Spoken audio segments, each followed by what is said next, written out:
हाम्रो जिन्दगी बर्बाद पारेर यिनी माछा खानेहरूको घाँटीमा पनि माछा अड्क्यो हो कि होइन? अब यिनीहरूको घाँटीमा सुकुम्बासी अड्किन्छ। यो सत्ताको घाँटीमा एकचोटि सुकुम्बासी अड्किनुपर्छ र उनीहरूलाई भन्नुपर्छ हामीलाई राम्रो व्यवस्थापन गरेनौ भने तिम्रो सत्ता यो सुकुम्बासीले डराउँछ।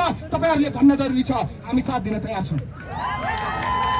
तपाईहरुलाई थाहा छ मैले एउटा गीत निकालेँ, रातो भाले धुरीमा करायो गरिबको चमेली निशा तयार आयो। सुन्नुभयो नि? सुन्नु पर्यो।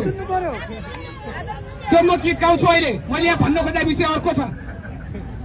मैले त्यो गीत निकालेँ, केही घन्टेका मान्छेहरूले मलाई म्यासेज गरेर ओइ बालेनको विरोध गर्छस् भाइ पैसिन भाइ विचार गर भने मलाई अचम्म लाग्यो। बालेन होइन, जो मुलुकका ठुल्ठुला थाना शाहहरूको विरुद्ध हामी लडेर आएको मान्छे हो। त्यस्ता धम्कीले हामी डराउँदैनौँ। हामी बिजुली बजारको पुलमा छौँ। कसैको हिम्मत छ भने यहाँ आए हुन्छ, कसैको हिम्मत छ भने यो सडकमा आएर हामीलाई रोके हुन्छ। होइन भने फेसबुकमा दिने त्यस्ता धम्कीहरूलाई हामी यो पैताला मुनि राखेर खिचिमिची बनाइदिन्छौँ, हो कि होइन? अन्तिममा म धेरै भन्दिनँ, तपाईहरु सडकमा आउनुहुन्छ, हामी सङ्घर्षमा छौँ। यो सत्ताका विरुद्ध लड्न त पर्छ नै, जसरी पनि लड्नु पर्छ। किनभने जमिनको प्रश्न सत्ताको प्रश्न हो। जमिनको प्रश्न भनेको मानव अधिकारको प्रश्न हो। यिनीहरूले लेखेको उत्कृष्ट संविधानमा के भनेको छ? नागरिकहरूलाई भूमिको ग्यारेन्टी हुनेछ, बाँसको ग्यारेन्टी हुनेछ।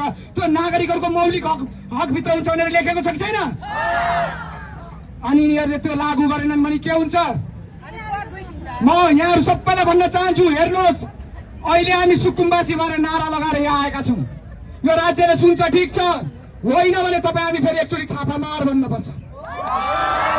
हामीलाई उठेबास लगाउने, हामीलाई खेद्ने, हामीलाई बेघरबार बनाउने अनि यिनीहरू एसीवाला गाडीमा घुमेर हिँड्ने, यिनका एसीवाला गाडी फोड्नुपर्छ। यिनीहरूको सिंहदरबारको गेट फोड्नुपर्छ। यिनीहरूको बललटार भत्काउनुपर्छ अनि सुकुम्बासीले अधिकार पाउँछ।